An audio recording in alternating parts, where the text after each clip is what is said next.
며칠 전에 중앙일보 종교 전문 기자인 백성호 기자가 100년을 살아보니의 저자인 김영석 우리 원로 교수님과 대담을 나눈 내용이 글로 실린 적이 있습니다.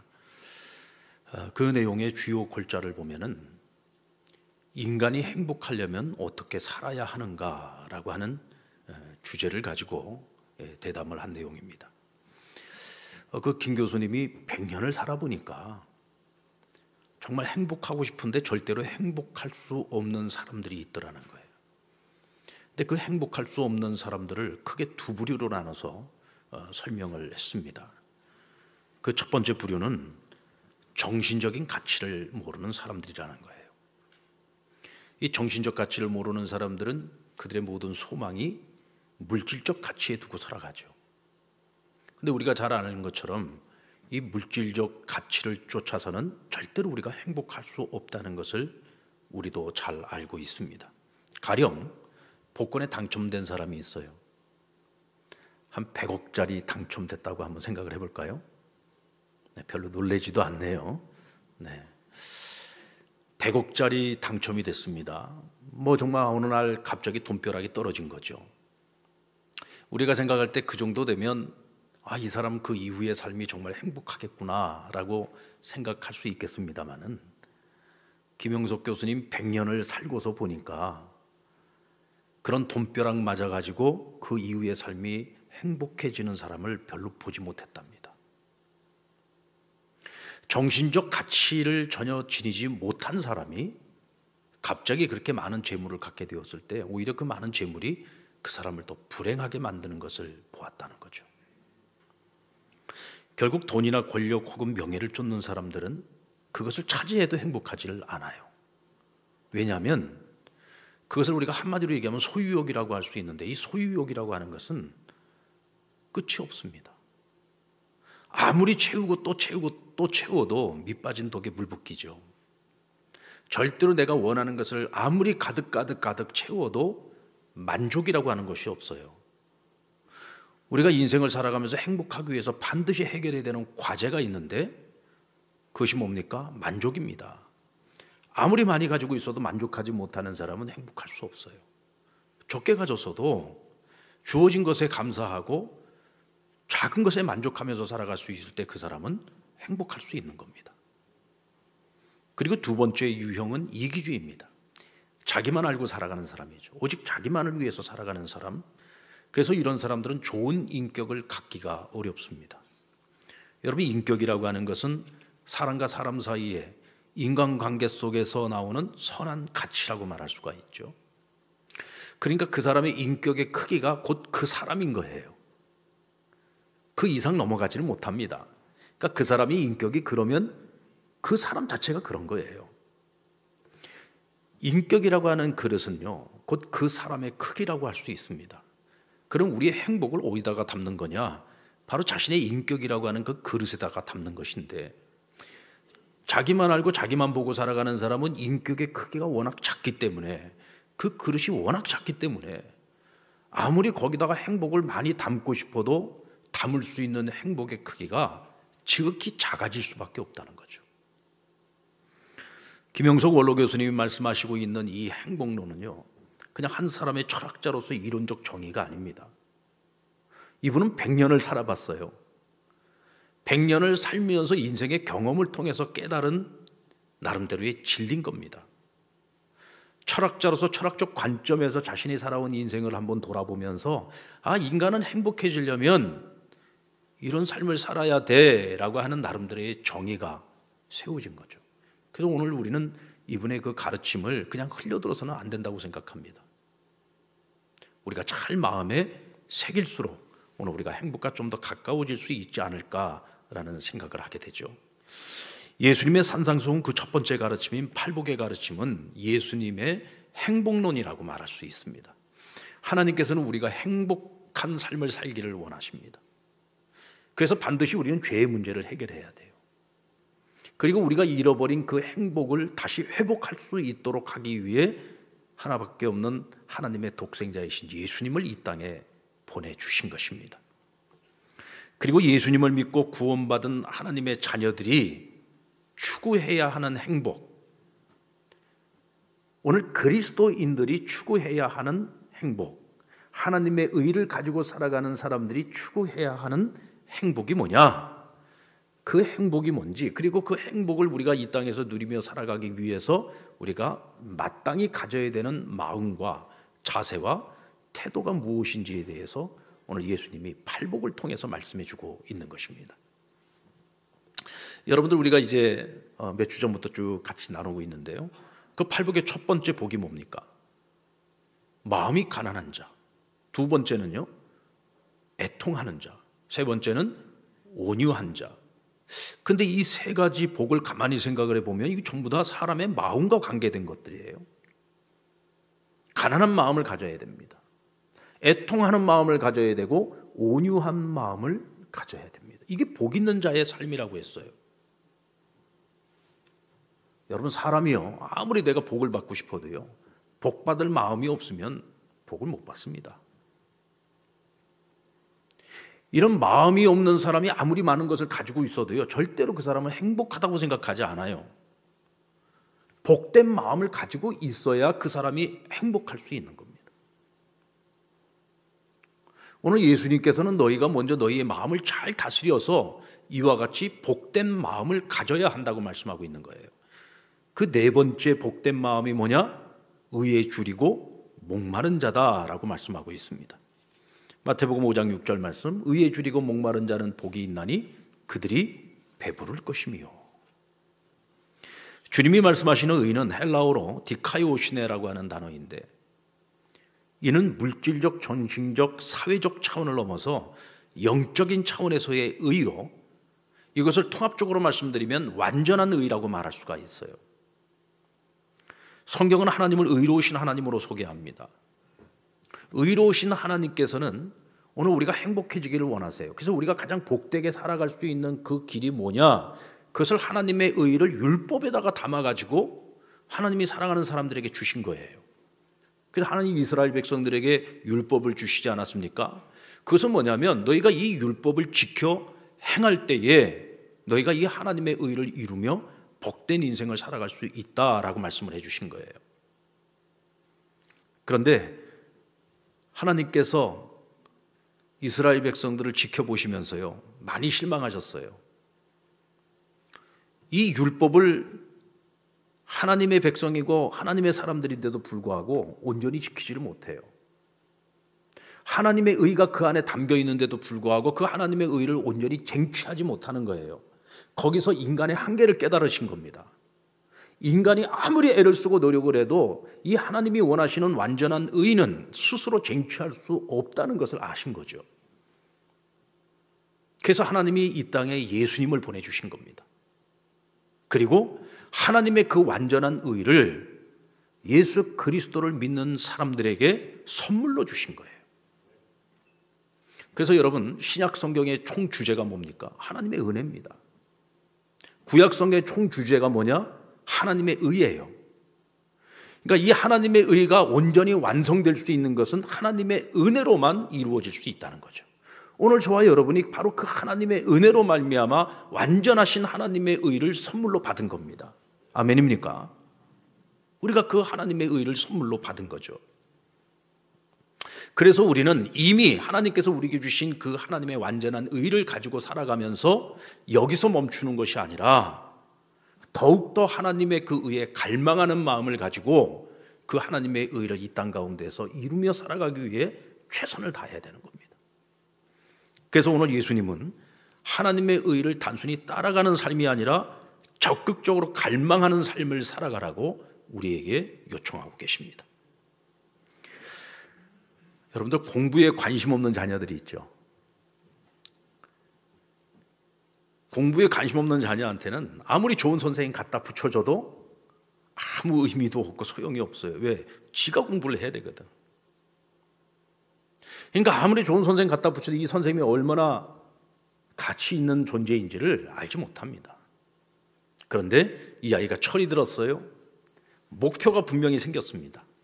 그래서 내가 이제는 공부하지 않으면 이 목표를 이룰 수 없다는 갈급한 마음을 갖게 됐습니다.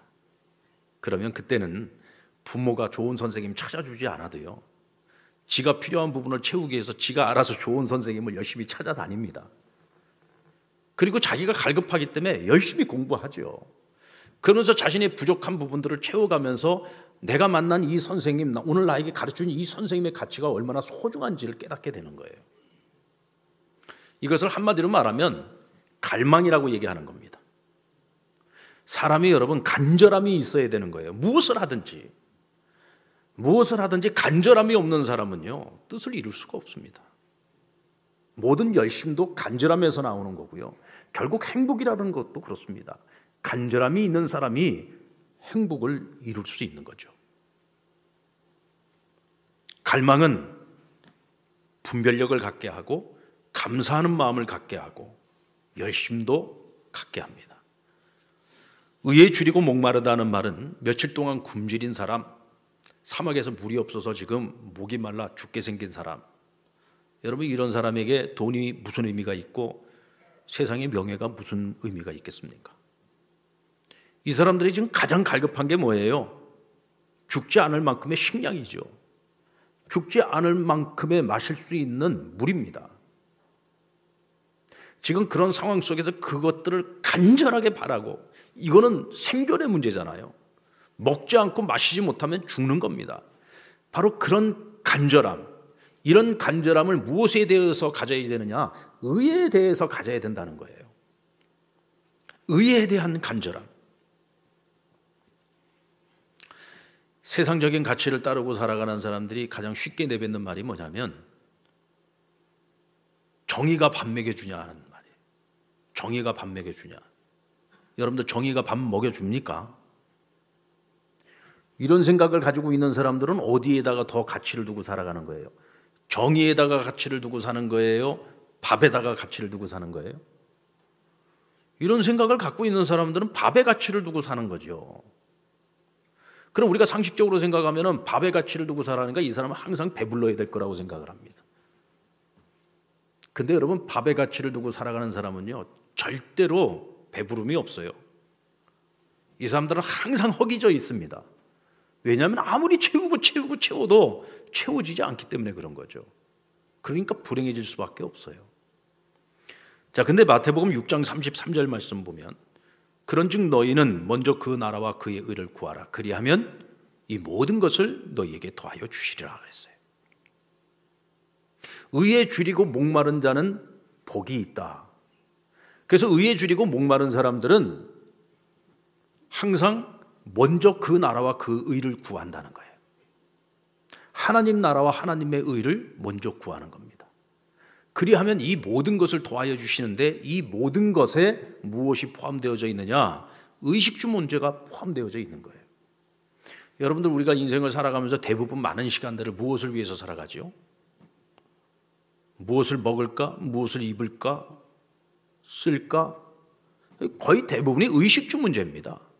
먹고 사는 문제죠. 사실 여러분, 이 먹고 사는 문제는 인간의 생존에 있어서 가장 중요한 문제라고 할 수 있습니다. 이것이 중요하지 않다는 게 아니에요. 굉장히 중요한 문제예요. 예수님께서도 주기도문을 가르치실 때 우리가 날마다 하나님께 일용할 양식을 구하라고 말씀하셨습니다. 여기서 말하는 일용할 양식은 그냥 입으로 들어가는 먹는 문제만을 얘기하는 게 아니에요. 먹고 입고 쓰고 자고 의식주 이 모든 문제를 다 포괄하고 있는 문제인 거죠. 그러니까 너희가 먼저 그 나라와 의를 구하고 살아가면 하나님께서 이 모든 것, 의식주 문제 하나님 다 해결해 주시겠다는 거예요.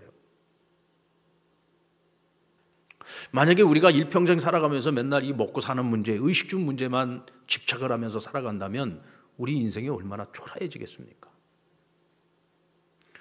요즘은 우리가 이제 잘 먹고 잘 사는 나라가 돼서 좀 덜합니다만 예전에는 우리가 아침 인사가 뭐였습니까? 밥 먹었냐?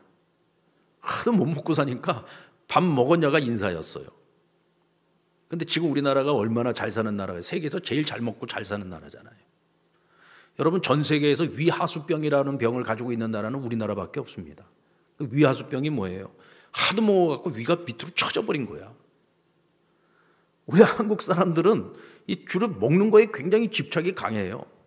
먹거리 문제가 다 해결이 됐는데도 불구하고, 그래서 뭐 여러분들 TV 보면 얼마나 먹방 방송이 많습니까? 이제는 삼시세끼를 때우는 게 중요한 것이 아니라 무엇을 먹을 것이냐, 얼마나 맛있는 걸 먹을 거냐, 얼마나 건강에 좋은 것을 먹을 거냐, 이 먹고 사는 문제에 하여간 우리는 집착이 굉장히 심해요.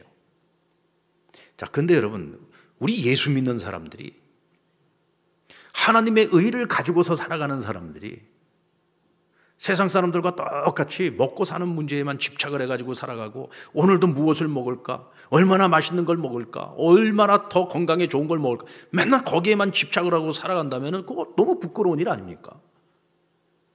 그 우리 가치가 너무 초라해지잖아요. 그러니까 오늘 주님께서 하나님의 자녀들에게 기대하는 것은 뭐냐면, 그래, 먹고 사는 거 중요해, 의식주가 굉장히 중요한 문제야, 그러나 그것보다 너희에게는 더 중요한 것이 있어. 그게 뭐냐? 하나님 나라야, 하나님의 의하라고 우리에게 말씀해 주고 있는 거예요. 그것을 먼저 생각하라는 겁니다. 그래서 보다 가치 있는 인생을 살라는 거예요. 더 의미 있는 인생을 살아가는 겁니다. 그러면 내가 의식주 문제 내가 해결해 줄게. 그러니까 너희는 더 가치 있는 인생을 살았으면 좋겠어 라고 말씀하고 있는 거죠. 그래서 의에 줄이고 목마른 자의 삶을 살아달라고 말씀하시는 겁니다. 마틴 루터 킹 목사님의 꿈은 예수님이 말씀하신 의에 대한 갈망이 무엇인지에 대해서 단적인 예로 말씀해 주고 있습니다. 한번 들어보십시오. 나는 언젠가는 피에 물든 조지아의 언덕에서 옛적 노예의 아들과 옛적 노예 소유주의 아들들이 형제가 넘치는 밥상에 앉을 수 있을 것이라는 꿈을 지니고 있습니다. 나는 언젠가는 억압과 불의의 열기로 시달리고 있는 미시시피주마저도 정의와 자유의 오아시스로 변모할 수 있을 것이라는 꿈을 지니고 있습니다. 나는 언젠가는 나의 4명의 어린 자녀들이 그들의 피부 색깔에 의해 판단받지 않고 그들의 인격에 따라 판단받을 나라에서 살게 될 것이라는 꿈을 지니고 있습니다. 오늘 나는 꿈을 지니고 있습니다. 나는 언젠가는 간섭과 약속 파기를 밥 먹듯이 입에 달고 다니는 알라바마의 악독한 인종차별주의자들과 주지사를 깨부수고 어린 흑인 소년 소녀들이 같은 형제자매인 어린 백인 소년 소녀들과 손을 잡을 수 있을 것이라는 꿈을 지니고 있습니다. 오늘 나는 꿈을 지니고 있습니다. 나는 언젠가는 모든 골짜기가 높아지고 모든 산과 언덕이 낮아지며 거칠은 땅이 평평해지며 구부러진 땅이 펴지며 주의 영광이 드러나 모든 사람들이 주의 영광을 함께 보게 될 것이라는 꿈을 지니고 있습니다. 나는 꿈이 있습니다. 오늘 이 글은 마틴 루터 킹 목사님의 연설문입니다. 여러분, 불의가 판치는 세상 속에서 사람들은 절대로 행복할 수 없어요. 아무리 내가 많은 것을 가지고 있고 지금 많은 것을 누리고 있다고 할지라도요, 오늘 내가 살고 있는 이 세상이 불의로 가득 찬 세상이라면 절대로 우리는 행복할 수 없습니다. 나만 행복하지 않을까요? 우리의 자녀들도 행복하지 않을 겁니다. 우리의 자녀의 자녀들도 행복하지 않을 겁니다. 그래서 우리는 우리 시대에 반드시 이 세상의 불의가 아니라 정의로 가득한 세상을 만들기 위해서 노력해야 되는 겁니다. 불의로 가득한 세상에서 누구도 행복할 수 없어요. 그래서 누군가는 나서서 이 땅에 정의와 공의가 하수처럼 흐를 수 있도록 누군가는 나서서 자기를 희생하고 헌신해야 되는 거죠. 결국 마틴 루터 킹 목사님은 그 갈망과 그 용기 때문에 암살을 당합니다. 그러나 의를 향한 그의 강한 열망, 그 헌신이 결국은 미국 사회에 깊이 뿌리 내려 있는 이 인종차별주의라고 하는 도저히 무너질 수 없을 것 같았었던 그 장벽을 허물기 시작하는 출발점이 될 수 있었던 것입니다. 이와 같이 의에 줄이고 목마른 사람들은 불의에 대해서 침묵하지 않습니다. 그리고 의의 씨앗을 열심히 뿌리고 심는 인생을 살아가죠. 한 현명한 농부가 두 아들을 데리고 밭으로 나갔습니다. 보니까 그 밭에 잡초가 쫙 웅거져 있는 거예요. 야, 저 잡초를 어떻게 해결해야 되겠냐? 그랬더니 큰아들이 아버지 저거는요 농약을 뿌려가지고 완전히 그냥 씨를 말려야 됩니다. 그래서 제초제를 뿌리면 되겠습니다. 이 작은 아들이 아닙니다. 저건 뿌리를 뽑아버려야지 됩니다. 그래? 그럼 니들이 알아서 각자의 방법대로 한번 해봐라. 그리고 하나들은 열심히 제초제를 뿌리고 하나들은 열심히 잡초를 다 뿌리채 뽑았어요. 근데 한 달 지나고 나니까 또다시 잡초들이 막 우거지는 거예요. 결국은 하다가 둘 다 포기하고 말았습니다. 1년이 지났습니다. 어느 날 아버지가 또다시 그 밭으로 두 아들을 불러냈습니다. 보니까 그 잡초로 무성했던 그 밭이요 황금 물결이 일고 있는 거예요. 거기에 황금빛 곡식들이 잔뜩 심겨져 가지고 막 그 알곡들이 막 춤을 추고 있는 거예요. 이 두 아들이 깜짝 놀래가지고 이게 어찌 된 일이냐 했더니 아버지가 하는 얘기가 얘들아 저 잡초라고 하는 것은 말이야 저기 농약 친다고 해결되는 것도 아니고 저건 뿌리 뽑는다고 해결되지 않아. 저 잡초는 진짜 잡초처럼 계속 나오고 계속 자란단다. 그러면 어떻게 해야 되느냐? 저 밭에다가 가치 있는 곡물을 열심히 심으면 잡초가 그것에 뿌리를 낼 수 없기 때문에 결국은 좋은 곡식으로 가득한 밭이 될 수 있는 거야. 여러분 우리가 세상의 불의를 다 뽑아버리겠다고 싸우고 다투고 투쟁을 벌입니다. 그런다고 해서 불의가 과연 이 세상에서 사라질까요? 그럼 뿌리 뽑아서 될 수 있는 것이 아니에요. 그럼 어떻게 해야지 되느냐? 하나님의 의를 이 세상 가운데 열심히 뿌리고 심으면 됩니다. 어떻게 해요? 사랑을 심으면 되는 거죠. 하나님의 공의와 정의를 열심히 심으면 되는 겁니다. 어떻게 심을 겁니까?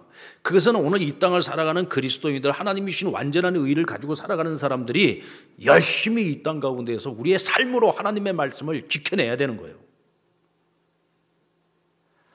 가지고 아무것도 아무 힘도 없고 아무 존재감도 없는 내가 나 하나 그렇게 살아간다고 세상이 달라지겠습니까? 그런 생각을 가지고 사니까 세상은 달라지지 않는 거죠. 나 하나부터라도 다른 사람들은 그렇게 안 살아도 나 하나라도 그렇게 살면 뭔가 좀 달라지지 않을까? 그런 기대감을 가지고 그렇게 내 삶에서 한 걸음부터 시작을 하는 사람들이 한 명에서 두 명이 되고 두 명이 세 명이 되고 조금씩 늘어난다면 적어도 우리 상랑교회 교인들만이라도 이 지역에서 그렇게 살아가기 시작한다고 한다면 세상의 불의는 점점 더 힘을 잃어가게 될 것이고 하나님의 의, 하나님의 정의가 이 땅 가운데 좀 더 확장되지 않겠느냐는 거죠.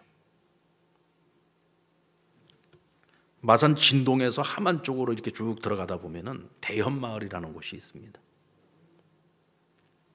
원래는 이 마을이 굉장히 아주 조용하고 고요한 농촌 마을이었는데 지금은 그 동네에 이 공장들이 많이 들어와 가지고요. 그 지역에 그 동네에 살고 있던 사람들이 거의 대부분이 다 바깥으로 나갔어요. 그곳에 몇 가구가 살지 않습니다. 그런데 그 동네에 저희 처갓집이 있습니다.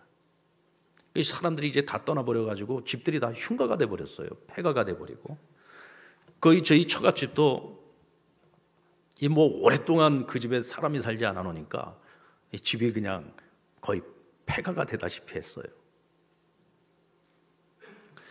할아버지 할머니 때부터 쭉 살아왔던 집인데 그냥 방치해 두는 것이 이건 도리가 아닌 것 같다. 그래가지고 우리 그 자녀들이 십시일반 조금씩 모아가지고 집을 조금씩 손을 좀 봤습니다. 그래서 화장실도 좀 뜯어 고치고 그리고 벽을 좀 새로 페인트 칠을 좀 싹 했어요. 근데 이제 일을 맡으신 분이 저희한테 묻지도 않고 페인트 칠을 해놨는데 여러분들 옛날 그 공중 화장실 보면은 그 색깔 좀 촌스러우면서도 아주 푸르팅탱한 게 이상한 색깔이 있어요. 그런 색깔로 그냥 온 벽을 다 칠을 해놓은 거예요. 그걸 보고 얼마나 마음이 상심이 되는지 그리고 이건 이미 다 칠해놨는데 다른 색깔로 칠해달라고 얘기도 못하겠고 그래 그냥 가슴앓이만 하고 있었는데 그 공사를 맡으셨던 분이 자기가 봐도 아닌 것 같다는 생각이 들었던 것 같아요. 그래서 우리한테 묻지도 않고 아이보리색으로 새로 싹 색깔을 칠해놨는데 완전히 분위기가 확 바뀌었어요. 저는 이 일을 경험하면서 참 이 집이라고 하는 것도 관리를 안 하고 사람이 살지 않고 가꾸지를 않으면은 이 집도 폐가가 되고 말잖아요. 사람의 마음과 사람의 영혼도 마찬가지 아닙니까? 우리가 우리의 이 마음을요, 하나님 말씀으로 늘 갈무리하고, 그래서 늘 좋은 것 보고 좋은 것을 듣고 우리의 마음에 좋은 것들을 심기 위해서 열심히 애쓰지 않으면, 방치되어져 있으면 우리의 마음과 영혼도 쓸데없는 것들이 잡초처럼 막 우리의 마음속에서 자라나가지고요, 황무지가 돼버리는 겁니다. 좋은 것을 심어야 되는 거죠. 그래야 우리가 끊임없이 새로워질 수 있는 것 아니겠습니까? 그래야 우리가 더욱더 하나님의 뜻을 쫓아서 살아가고 하나님의 의를 이루며 살아가기 위해서 더 간절한 마음을 가지고 노력하지 않겠느냐는 거죠.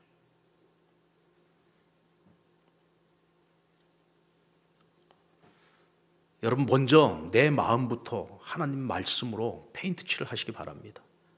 그러면요, 내 마음에 있는 얼룩들이 지워지기 시작합니다. 그리고 하나님의 아름다운 색깔들로 오늘 우리의 영혼이 아름다운 색깔들로 점점 더 아름다워지고 그리스도의 향기를 나타내고 그리스도의 모습을 닮아가게 되는 거예요. 그리고 우리의 가정을 칠하십시오. 우리 교회를 칠하고 우리가 살아가고 있는 모든 삶의 자리에서 하나님 말씀으로 열심히 매일매일을 그렇게 칠하는 겁니다. 그러다 보면 더러운 모습들이 사라지고 얼룩졌던 것들이 다 사라지고 하나님의 의로 가득 차지는 인생을 우리가 살아갈 수 있는 거죠. 그리고 의에 줄이고 목마른 자에게 주어지는 복이 있는데 그것이 바로 배부름이라고 했습니다. 여러분, 여기서 말하는 이 배부름이라고 하는 것은요, 헬라어로 코르타저라고 하는 단어를 쓰는데, 이것은 그저 허기 정도를 때우는 정도의 것을 말하는 것이 아니라 정말 배가 불러서 배가 터져 죽겠다라고 우리가 말하잖아요. 그 정도로 아주 그냥 포만감이 가득한 상태, 부족함이 전혀 없는 상태의 배부름을 말하는 겁니다. 예수님께서 베세다 언덕에서 장정 5,000명을 보리떡 5덩이와 물고기 2마리를 가지고 배불리 먹였다고 했습니다. 장정만 5,000명이니까 뭐 남녀노소 다 합치면 그보다 훨씬 많은 숫자를 먹였겠죠. 근데 그들을 배불리 먹이고도 12강주리가 남았다고 했으니까 대체 얼마나 많이 먹였다는 얘기입니까? 정말 조금도 부족함이 없는 거죠. 충분히 먹을 만큼 먹인 상태. 이때 배불리 먹였다는 것도 역시 마찬가지로 코르타저라고는 같은 단어를 쓰고 있어요. 그 어떤 것도 부족함이 없고 더 이상 바랄 것이 없는 완전한 상태, 이것이 배부름이에요. 자, 그렇다면 의에 줄이고 목마른 자에게 주어지는 복으로서의 배부름은 대체 어떤 배부름일까요? 의에 줄이니까 하나님께서 우리에게 의로 채워주셔서 의로 배가 부른 거예요. 오늘 저와 여러분들은 배부른 사람들입니까? 지금 배고픈 사람들입니까? 여러분들 배부른 사람이에요? 배고픈 사람이에요? 우리는 이미 배부른 사람들이에요. 여러분들, 부자 청년이 어느 날 예수님께 한밤중에 찾아왔습니다. 또 니고데모라고 하는 바리새인이 예수님을 찾아왔습니다. 이 사람들은요, 하나님의 율법을 철저하게 지키는 사람들이었습니다. 예수님께서도 그들의 그 경건함에 대해서 칭찬을 해주셨어요. 그들은 열심히 율법을 지켜 행함으로 자기 의를 쌓아가서 구원을 얻을 수 있다고 생각을 하고 최선을 다했던 사람들입니다. 그런데 이들이 왜 예수님을 찾아왔을까요? 그것도 사람들의 눈을 피해서 예수님께 찾아와서 무엇을 구했습니까? 영생의 길을 구했습니다. 스스로 자기가 노력을 해서 얻는 자기 의를 가지고서는 아무리 노력을 해도 자신의 그 영혼의 그 한 비어있는 공간을 도무지 채울 수가 없는 거예요. 그러니까 노력하면 노력할수록 영적인 이 허기는 점점 더 커지는 겁니다. 도무지 그 영적인 허기가 채워지질 않는 거예요. 그래서 예수님께 찾아온 거죠. 여러분, 예수님만이 우리의 그 영적 허기를 채울 수 있는 거예요. 예수님은 어떻게 그것을 채워주셨습니까? 저와 여러분의 그 죄의 문제를 해결하기 위해서 십자가에 달려 죽으셨잖아요. 그리고 다시 부활하심으로 말미암아 구원의 길을 열어주셨어요. 예수 그리스도를 믿는 모든 자들에게 하나님이 구원을 주시고 하나님의 의를 주셔서 의롭다 여겨주셨다고 했습니다. 이것은 여러분, 우리가 쟁취한 의가 아니라 하나님께서 선물로 우리에게 부여해 주신 의입니다. 오늘 저와 여러분은 내가 잘나서 그 하나님의 의를 가진 것이 아니라 전적인 하나님의 은혜로 말미암아 그 하나님의 의를 갖게 된 거예요. 완전한 의입니다. 더 이상 바랄 것이 없는 의를 오늘 우리가 예수님을 통해서 하나님께 선물로 받은 거예요. 그래서 저와 여러분이 이미 배부른 사람들이 되었습니다. 영적으로 배부른 거란 말이죠. 여러분, 세상의 것들은요, 배부르면 멈춰야 시대예요. 거기서 더 나가면 반드시 탈락에 돼 있습니다. 그런데 영적으로 배부른 거는요, 여기서 멈추면 안 됩니다. 계속 이 배부른 상태가 유지될 수 있도록 우리가 더 간절해야 되고 더 열심히 사모해야 되고 그 말씀을 쫓아서 하나님의 뜻을 따라서 더 열심히 추구하며 살아가야 되는 거예요. 그러면 하나님께서 날마다 우리를 영적으로 배부르게 해주십니다. 영적인 관계에서의 이 문제가 해결이 되면 하나님께서 그 다음에는 범사의 문제가 해결되게 해주시고 우리를 강건하게 해주시는 거죠. 무엇보다도 중요한 것은 하나님 우리의 인생을 가치 있게 만들어 주신다는 거예요. 이거 얼마나 멋진 것입니까? 그래서 오늘 이 영적으로 이 의의 문제가 해결된 사람들, 그리고 날마다 그 의를 갈망하면서 살아가는 사람들은 복 있는 자요, 행복한 사람인 것입니다. 여러분 행복하십니까? 행복해야 됩니다. 내가 만약에 행복하지 않다고 한다면 여러분들 지금 초점이 잘못 맞춰져 있는 거예요. 먼저 하나님 나라와 의가 아니라 지금 이 모든 것에 초점이 맞춰져 있어요. 그러니까 하나님이 주신 그 완전한 의를 가지고 있으면서도 늘 나는 부족하다, 나는 늘 불행하다 이 생각 갖고 사는 거예요. 이제는 우리가 먼저 하나님 나라와 그 의에 초점을 맞추고 사셔야 됩니다. 이때 하나님 우리를 가치 있게 높여주실 것입니다. 우리만 행복한 것이 아니라 우리의 그 행복이 누군가 우리와 더불어 살아가는 사람들을 행복하게 만들어 갈 것입니다. 나와 더불어 살아가는 사람들이 적어도 나와 함께 있는 그 공간 속에서는 불의함보다는 정의를 보게 될 것이고 공의함을 보게 될 것이고 하나님의 거룩한 의를 보게 될 것입니다. 오늘 저와 여러분에게 그 사명이 있습니다. 아멘. 한 나무꾼이 있었어요.